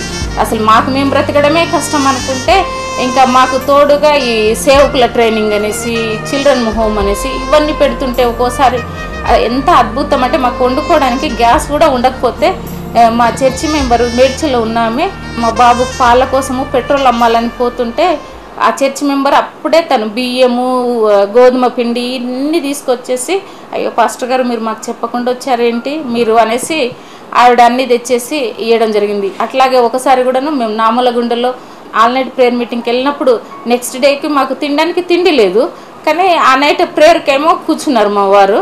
తెల్లారి పిల్లలకి, ఎందుకంటే బైబిల్ ట్రైనింగ్ పిల్లలకు తిండి పెట్టాలి కదా, ప్రార్థన చేస్తుంటే ఒక ఆవిడ వచ్చేసి పాస్టర్ గారికి చేతిలో కవర్ పెట్టేసిపోతే తను అనుకున్నారు ప్రేయర్ రిక్వెస్ట్ ఏమో అనుకున్నారు. చూస్తే అందులో 500 రూపాయలు. అప్పుడు మా వారు అన్నారు, దేవుడు చూసావమ్మా, నీకేమో అయ్యో రేపు పొద్దునకి ఏం పెట్టాలనేది ఉండే, దేవుడు కార్యం చేశాడు చూడు. అట్లా ప్రతి దినము ప్రతి క్షణము దేవుడు ఏ రోజు కీడు ఆ రోజే అన్నట్టు మాకు ఏ రోజుది ఆ రోజే సమకూర్చి మరి యొక్క సంస్థను కూడాను స్టార్ట్ చేసినాక ఎన్నో ఒడిదొడుగులు మా వాళ్ళతోని, మా బంధువులతోని, ఎందుకంటే సేవ పెరుగుతున్న కొద్దీ శోధనలు కూడాను ఎక్కువ అవడం జరిగింది. ఎన్నో మరి అవమానాలు పాలైనాము, ఎన్నో నిందల పాలైనాము. కానీ ఎప్పటికీనూ దేవుడు మా చేయి పట్టుకున్నాడు, వదలలేదు. ఆయన మాతో ఉండి ఇప్పటివరకు మేము అసలు బ్రతికున్నామంటే ఆయన కృప, ఆయన లేకుంటే ఆయన కృప లేనిది మేము ఏమీ చేయలేము అన్నట్టు. అలాంటి గొప్ప మేళ్ళు మా జీవితంలో మేము ఎన్నో పొందాము. అసలు చెప్పాలంటే ఒక రోజు కూడా సరిపోదు, అలాంటి గొప్ప గొప్ప మేళ్ళు ఉన్నాయి మా జీవితాల్లో, మా యొక్క సాక్ష్యంలో. కానీ మరి ఇప్పటివరకు మరి దేవుడు చేసిన మేళ్లకు నేను దేవునికి ఏమి ఇవ్వగలను. అందుకే నేను నా భర్త మేమేమనుకున్నామంటే నా కుటుంబం అంతా సేవ చేయాలి దేవునిలో. ఎన్ని కష్టాలు వచ్చినా దాని వెనకాల మేలులు పొంది ఉన్నాం కాబట్టి నా కొడుకు కూడాను సేవకు సమర్పించుకున్న ఉద్దేశం కూడా అదే అన్నట్టు. ఎందుకంటే ఈ యొక్క సేవను కొనసాగించే వాళ్ళు ఉండాలి, ఎవరో ఒకరు దేవుడు ఏర్పాటు చేసుకుంటాడు. కాబట్టి నా పిల్లల్ని కూడా మేము అదే రోజు చెప్తుంటాము, దేవుని కన్నా గొప్ప సేవ ఇంకేవి లేదు. ఏ ఉద్యోగం చేసినా ఎవరికి చేసినా నీకు నువ్వే బ్రతుకుతావు, కానీ నలుగురికి మాదిరికరంగా ఉండవు కదా అనేసి మేము మా పిల్లలకు చెప్తాం. మేము కూడా మా కొను ఊపిరి ఉన్నంత వరకు కూడా ఎన్ని శోధనలు వచ్చినా, ఎన్ని ఆటంకాలు వచ్చినా ఆయన పనిలో మేము కొనసాగించాలనే మా ఉద్దేశం. అని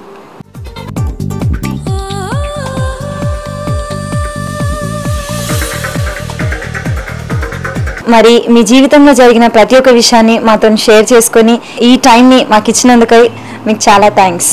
ఓకేనమ్మా, థ్యాంక్ యూ. మరి నాకు కూడాను ఇది ఒక మంచి అవకాశం అని నేను భావిస్తున్నాను. ఎందుకంటే చాలా రోజుల నుండి నాకు కెమెరా ముంగట రావాలి, మాట్లాడాలన్నది ఇష్టం లేకుండే. కానీ ఈ మధ్య మరి నా యొక్క జీవితం ద్వారా కూడా కొందరైనాను, ఎందుకంటే సాక్ష్యం చెప్తే సాక్ష్యం వల్ల అనేకులకు మాదిరికరంగా ఉండి మరి ఈ యొక్క సాక్ష్యం వల్లనే చాలామంది చేంజ్ అయిన వాళ్ళు కూడా ఉన్నారు. ఉదాహరణకు నేను కూడా ఎంతోమంది హతసాక్షుల బుక్లు నా భర్త పంపడం వల్లనే కదా నేను ఇంత స్ట్రాంగ్గా మరి విశ్వాసంలో ఎదగగలిగినాను. మరి నాకు ఇచ్చిన అవకాశాన్ని బట్టి కూడాను మరోసారి మీకు వందనాలు చెల్లించుకుంటున్నాను. మరి ముఖ్యంగా నా భర్త మరి నన్ను ఈ రీతిగా తీర్చిదిద్దినందుకు, దేవుడు నాకు ఇంత చక్కటి భర్తని ఇచ్చినందుకు దేవునికి నా జీవితకాలం అంతా రుణపడి ఉంటాను. Thank you. ఓకేనండి, మరి ఇంతవరకు మేడం గారు వాళ్ళ జీవితంలో జరిగిన విషయాలన్నీ మనతో పంచుకున్నారు కదా. మరి ఇప్పుడు మన చైర్మన్ గారైన క్రిస్టఫర్ బోడా గారిచే వారి యొక్క జీవితాన్ని కూడా తెలుసుకుందామా? ఓకే, ఇంతవరకు ఏమడిగారో నాకు తెలియదు, నేను ఇప్పుడే రావడం జరిగింది. చాలాసేపు కూర్చొని ప్రశ్నలు వేస్తున్నట్టు కనబడుతుంది వాతావరణం. ఏదైతేనేమి చివరిలో కొన్ని విషయాలు చెప్పాలని నాకు కూడా ఆశ ఉంది. దేవుడు ఎప్పుడైతే ఆదామును ఒంటరిగా ఉండడం చూసి అతనికి సహాయం కావాలని భార్య లేక తోడు కావాలని దేవుడు నిర్ణయించింది చాలా మంచిది. ప్రతి పురుషునికి, ముఖ్యంగా సేవకునికి పౌలు అంటాడు, మీరందరూ నా వలే ఉంటే చాలు, మీరంతా నా వలే ఉంటే బాగుంటుంది. అంటే ఆయన వివాహం చేసుకోలేదని బైబిల్లో చెప్పబడుతుంది. వివాహం చేసుకుంటే తప్పులేదు, కానీ ఆ భార్య దేవుని సేవకు జీవితకాలం అంతా కూడా సహాయం చేసే భార్య కావాలి. నేను ఎప్పుడు అంటూ ఉంటాను, ప్రతి సేవకుని వెనుక భార్య ఉండాలి. భార్య ఈ లోకంలో ఎన్ని సంపాదించినా, ఎంత గొప్ప ధనం సంపాదించినా, పేరు ప్రఖ్యాతులు సంపాదించినా ఆయన ధన్యుడు కాడు. లేకపోతే లోక భాషలో మాట్లాడాలంటే ఆయన అదృష్టవంతుడు కాడు. మంచి భార్య దొరకాలంటే నిజంగా లోక భాషలో చెప్పాలంటే అదృష్టవంతుడు. మన భాషలో చెప్పాలంటే దేవుడిచ్చిన వరం లేకపోతే బహుమానం. చాలామంది భార్యలను మరి ప్రేమించక, భార్య లోబడడం లేదని, లేకపోతే భార్య సరిగా చూడడం లేదని రకరకాలుగా వాళ్ళు కంప్లైంట్ ఇస్తూ వాళ్ళ యొక్క సంసార జీవితంలో అనేకులు మరి సేవలోను కుటుంబ వ్యవస్థలో సరిగా నడిపించక దూరంగా ఉంటున్నారు. కానీ నాకైతే దేవుడిచ్చిన మంచి భార్య, ఆమెను ప్రేమించి సేవలో వాడబడడం. దాదాపు 27 సంవత్సరాల క్రితమే ఆమెకు ఉద్యోగం వచ్చింది, నర్సు జాబ్. ఆ ఉద్యోగము నేను ఆమెకు తెలియకుండా 2-3 సార్లు చింపేశా కాల్ లెటర్స్. ఎందుకంటే అప్పుడు నాకు 135 రూపాయల జీతం, 150 15 రూపాయలు దశం భాగం పోతే 135 రూపాయలు నా చేతికి వచ్చేది. ఆ 135 రూపాయలు చేతిలో పట్టుకొని వివాహం చేసుకోవాలంటే ఎవరికి ధైర్యం చాలదు. కానీ దేవుడు మాకు సహాయం చేస్తాడు, నడిపిస్తాడు. ఆయన సేవ కోసం ముందుకు వచ్చిన నేను తప్పకుండా నా అక్కరలు, అవసరతలు, నా భార్యను పోషించే సహాయం ఇస్తాడని నేను నమ్ముతూ ఉన్నా. ఆ తర్వాత సేవలో చాలా సహకరించింది. మొదట్లో కొంచెము చిరాకుగా ఫైనాన్షియల్గా బాధపడ్డా కూడా తర్వాత రాను దేవుడు చేసిన మేలులు, దేవుడు చేసిన అద్భుతాలు మా జీవితంలో ఎన్నో ఉన్నాయి. కనుక నేను ఇచ్చే సజెషన్ ఏంటంటే ప్రేక్షకులకు, ఒక మంచి భార్య దొరకడము ఎంతో అదృష్టం, ఎంతో ధన్యులం. లక్షల కోట్ల రూపాయలు సంపాదించిన సంతోషము ఒక చక్కటి భార్య, సేవకు సహకరించే భార్య దొరకడము చాలా గొప్ప విషయం. కనుక చాలా కుటుంబాల్లో డబ్బు ఉంది, హోదా ఉంది, కీర్తి, మంచి పదవి, మరి చాలా అనేక అనుకున్నవన్నీ దొరుకుతాయి. కానీ ఇంట్లో ఒక ప్రశాంతమైన వాతావరణం సృష్టించి ఇంట్లో పిల్లలను, భర్తను మరి ప్రేమించే భార్య కావాలని నేను కోరుకున్నట్టుగా దేవుడిచ్చాడు. దేవునికి స్తోత్రములు. మరి ఆమె కూడా నాతో పాటు ఈ సేవ చేయాలంటే ఆసామాసి కాదు, చాలా కష్టం. డబ్బున్నా కూడా భార్య సహకారం లేకపోతే ఒంటరిగా ఆమె పిల్లలను చూసుకుంటూ నేను ఆయా దేశాలకు వెళ్ళినప్పుడు, ఆయా క్యాంపులకు వెళ్ళినప్పుడు మరి ఒంటరిగా ఉండడం, పిల్లలను ప్రభువులో పెంచడము, ఇవన్నీ కూడా మరి ఆమెకు నేను టచ్లో ఉంటూ ఆమెను ప్రేమిస్తూ సేవలో కన్నీరు కార్చి ప్రార్థన చేయడము, ఆమె నాతో పాటు ఏకీభవించి దేవుని సేవలో నడిపించినందుకు నేను ఎంతో సంతోషపడుతూ ఉన్నా. ఈరోజు ఆమె హ్యాపీ బర్త్డే. 43 పూర్తయి 44 సంవత్సరాలు ప్రవేశించిన నా భార్యను బట్టి దేవునికి స్తోత్రములు. వివాహమై 26 సంవత్సరాలు కంప్లీట్ అయి 27 సంవత్సరంలో మేము మొన్ననే ప్రవేశించాం. తర్వాత ఇన్ని సంవత్సరాలు సేవలో, ముఖ్యంగా పిల్లల విషయంలో, చిన్న పిల్లల విషయంలో మాకు ఎన్నో ఆర్థిక కష్టాలు వచ్చేటి. వాళ్ళని స్నానం చేయించడము, నాకు చిన్నపిల్లలంటే ప్రేమే, కానీ ఆ పిల్లలను ఇంతగా ప్రేమించడము తర్వాత ముందు అసహించుకున్నాను. కానీ ఆమె చూపిన ప్రేమను బట్టి వందల మంది పిల్లలు ఇప్పుడు మాతో ఉన్నారు. దేవునికి స్తోత్రములు. 5 పిల్లలతో ప్రారంభించబడిన ఈ అనాథ పేద హాస్టల్ ఈనాడు రాష్ట్రం నలుమూలల నుంచి, వేరే రాష్ట్రాల నుంచి కూడా ఈ బంజారా, తెలుగు పేద పిల్లలు మరి రావడము, 3-4 బ్రాంచులను ప్రారంభించడము, వారికి కావాల్సిన ప్రొవిజన్స్ మరి మార్కెట్కు వెళ్ళి భాగ్యమాడి మరి ఉప్పు, పప్పు, ఆ యొక్క ప్రొవిజన్స్ అన్నీ కొనడము ఎంతో రిస్క్. ఎంత అంటే వీళ్ళందరినీ పోషించడము, వాళ్ళ పేర్లు అయితే నాకు అసలు తెలియదు. 17-18 సంవత్సరాలు అయిపోయింది. అమ్మగారికి వాళ్ళ పేర్లు, అందరి పేర్లు తెలుసు. మొన్న ఈ సంవత్సరము వచ్చిన పిల్లల పేర్లే నాకు తెలియదు. 7, 8, 10 సంవత్సరాల క్రితం చదువుకున్న పిల్లల పేర్లు కూడా నాకు తెలియదు. ఈ మధ్య కాలంలో ఎవరో ఫోన్ చేసి, పాస్టర్ గారు నేను మీ స్టూడెంట్ని, ఇప్పుడు ఎంటెక్ చేస్తున్నాను, అని గుంటూరు నుంచి ఫోన్ చేస్తే, ఏంద్రా బాబు నీ పేరంటే, నా పేరు సురేష్ అన్నాడు. ఆ రీతిగా పేర్లు కూడా మర్చిపోతుంటాను, కానీ ఆమెకు జ్ఞాపకశక్తి ఎక్కువ. మరి అందరినీ పేర్లతో పిలిపించి వారి బ్యాక్గ్రౌండ్ అంతా తెలుసు, వారు ఎక్కడి నుంచి వచ్చారో, ఎంత దీనస్థితిలో వచ్చారో అవన్నీ తెలుసుకొని పిల్లల్ని ప్రేమించడము, వారికి కావాల్సిన ప్రొవిజన్స్ ఇప్పించడము, మా అవసరతలు ఒకవేళ మా ఇంటి అవసరతలు కానీ వేరే సేవకు సంబంధించిన అవి లేకపోయినా ఉద్దరో మరి ఏదో తెచ్చి పిల్లలకు కావాల్సిన మెటీరియల్స్, బుక్స్, బట్టలు, ప్రొవిజన్స్ కొనడంలో అమ్మగారు నాకు ఎంతో సహాయం చేసింది. మాకు ఏది దొరికినా, ఏది ఇవ్వబడ్డా కూడా అది వెంటనే దేవుని సేవకు ఇవ్వడము మరి అది చాలా గొప్ప విషయం. మరి ఎప్పుడు కూడా తన కోసము పిల్లలకు సాటుగానో, వాళ్ళ తల్లిదండ్రులకు సాటుగానో, లేకపోతే ఏదో కొంచెం దాచిపెట్టడమో తెలియదు. అలానని నా సూట్ కేసులో ఉన్న డబ్బులు కానీ నా పర్సులో ఉన్న డబ్బులు కూడా తీయదు. కనుక I'm really thankful to God. ఆమె ఇంతవరకు మా కుటుంబంలో ముఖ్యంగా సేవలో ఈ 21 సంవత్సరాలు బంజారా ట్రైబల్ మినిస్ట్రీ స్థాపించి, ఆ తర్వాత నర్సింగ్ స్కూల్ పిల్లలను ప్రేమించి, వారిని కూడా ఆడపిల్లలు, ఇంటర్మీడియట్ పాస్ అయిన పిల్లలు, ఆయా జిల్లాల నుంచి తెలుగు బంజారా వాళ్ళు వస్తున్నప్పుడు వారికి ఏ రీతిగా ట్రైనింగ్ ఇవ్వాలో నాకు తెలియదు, ఆ నాలెడ్జే లేదు, నర్సింగ్ నాలెడ్జ్. ఆమెకు నర్సింగ్లో మంచి ప్రవీణత ఉంది, అనుభవం ఉంది. తర్వాత బైబిల్లో కూడా నాతో పాటు 4 సంవత్సరాలు బైబిల్ ట్రైనింగ్ చదవడము. నేను ఎందుకు టీవీలో తీసుకురావడం లేదంటే, నేను నమ్మే సిద్ధాంతాన్ని ఆమె నమ్ముతుంది కనుక. ఆమెలాగా 20 సంవత్సరాల క్రితమే 4 సంవత్సరాలు బైబిల్ ట్రైనింగ్ చదివితే మరి పాస్టర్ అమ్మలాగా ఆమెని ప్రీచింగ్ చేసేది. కానీ నేను నమ్ముతాను, ఆడపిల్లలకు, మరి స్త్రీలకు, చిన్నపిల్లలకు మరి ఆమె బోధ చేయడము, కౌన్సిలింగ్ చేయడం, ముఖ్యంగా ఫ్యామిలీ కౌన్సిలింగ్ చేయడము, మరి ముఖ్యంగా సేవకులు, అతిథులను ప్రేమించడము, ఉన్నా లేకున్నా ఉన్న దాంట్లో చదువుకొని మరి జీవించడము, సంతృప్తి కలిగి మహా సంతోషం. కనుక దేవుని వాక్యంలో ఉంది, నేనైతే 100% నమ్ముతా. చాలామంది సేవకులు సేవ అభివృద్ధి పరచబడడం లేదంటే కారణం కూడా భార్య, అభివృద్ధి పరచబడిందంటే కూడా భార్య. కనుక భార్య దొరికిన వానికి మేలు దొరికెను అని దేవుని వాక్యంలో ఉంది. దాన్ని చాలామంది తేలు దొరికెను అని, కీడు దొరికెను అని మాట్లాడుకుంటారు. కానీ నాకైతే దేవుడిచ్చిన గొప్ప మరి చక్కటి భార్య, సేవలో వాడబడుతున్నాను. దేవునికి స్తోత్రములు. మరి ఈరోజు ఆమె హ్యాపీ బర్త్డే జరుపుకొని ఆమె సంతోషంగా ఉండాలని, నిండు 100 ఏళ్ళు ఈ లోకంలో నాకు తోడుగా ఉండాలని, అంటే నేను కూడా 100 ఏళ్ళు బ్రతకాలని, అనేకులకు ఆశీర్వాదకరంగా మా కుటుంబము, మా పిల్లలు, ఈ దేశ ప్రజలకు, ఈ రాష్ట్ర ప్రజలకు ఆశీర్వాదకరంగా ఉండాలని ఆశపడుతున్నాం. మీరు కూడా ఆమెను విష్ చేయండి, ప్రార్థన చేయండి.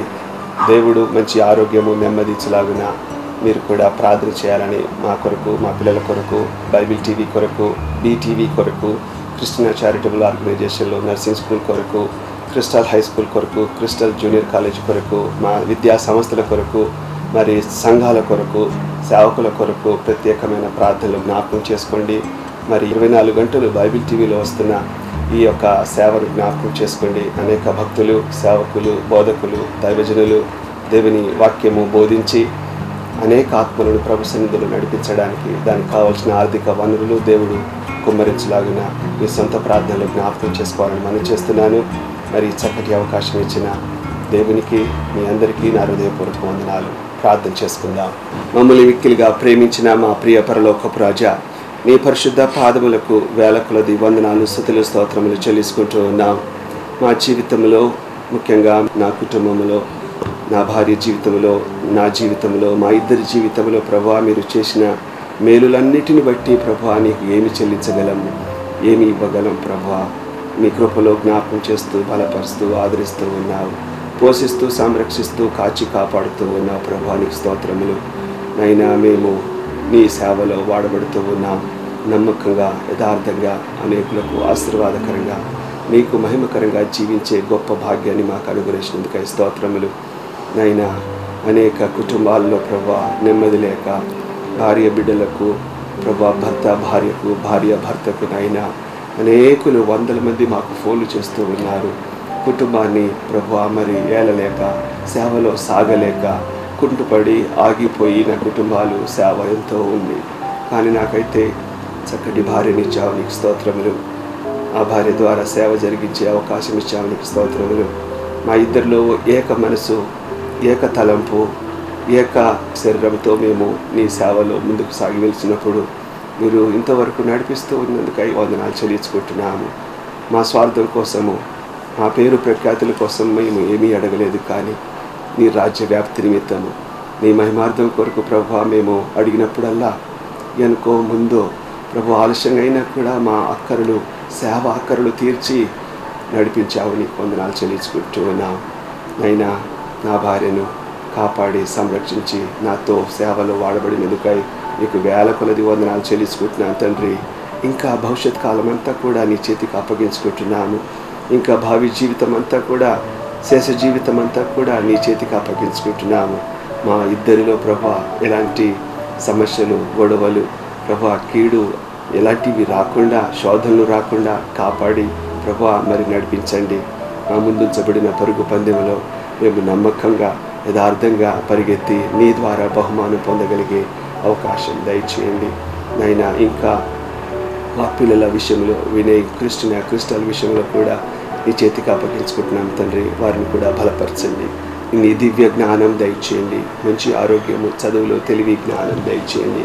వినయ్ జీవితంలో నీ సంకల్పాన్ని, ఉద్దేశాన్ని నెరవేర్చవా. బైబిల్ టీవీ ప్రేక్షకులందరినీ కూడా పేరు పేరు వరుసగా దీవించండి. బైబిల్ టీవీలో పనిచేస్తున్న ప్రతి ఒక్కరిని ప్రభువా నీ చేతికి అప్పగించుకుంటున్నాము. సహాయం చేయండి, కృప చూపించండి, దయపాలించండి. ఆంధ్ర రాష్ట్రంలోను, కర్ణాటక రాష్ట్రంలోను జరగనున్న సేవలు ప్రభువా నీ చేతికి అప్పగించుకుంటున్నాము. నమ్మకంగా, చివరి వరకు నమ్మకంగా, యథార్థంగా నీ సేవలో ముందుకు సాగేట కృప చూపించమని, నా కుటుంబాన్ని బట్టి, ముఖ్యంగా నా భార్యను బట్టి నీకు వందనాలు, స్తుతులు, స్తోత్రం చెల్లించుకుంటున్నాను. చక్కటి భార్య ఇచ్చినావు, నీకు వందనాలు ప్రభా. చక్కటి కుమార్తెలను ఇచ్చావు ప్రభా, నీకు స్తోత్రములు. చక్కటి నీ పాద సేవలో ముందుకు సాగి వెళ్ళే ప్రభా మరి తెలివి, జ్ఞానము, బలమును, శక్తిని, ఆరోగ్యాన్ని మాకు ప్రసాదించి మా ప్రేక్షకులందరినీ కూడా, వీక్షిస్తున్న ప్రతి ఒక్కరిని కూడా నీ పరలోకపు దీవెనలు కుమ్మరించమని మా ప్రభును రక్షకుడైన యేసుక్రీస్తు మహాపరిశుద్ధ నామమున అతి వినయంతో అడిగి వేడుకొని సమర్పించుకుంటున్నాము తండ్రి. ఆమేన్.